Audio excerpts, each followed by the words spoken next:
You ask Tiger to solve. This deals with linear equations with one unknown. The final result is a equals -5.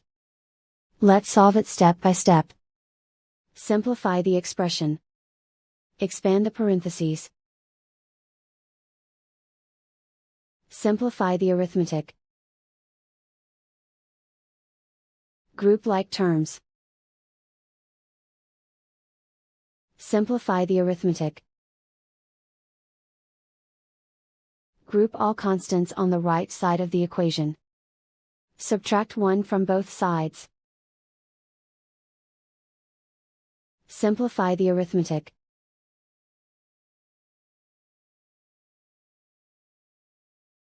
Isolate the a. Divide both sides by 2. Simplify the fraction. Find the greatest common factor of the numerator and denominator. Factor out and cancel the greatest common factor. And so the final result is a equals -5.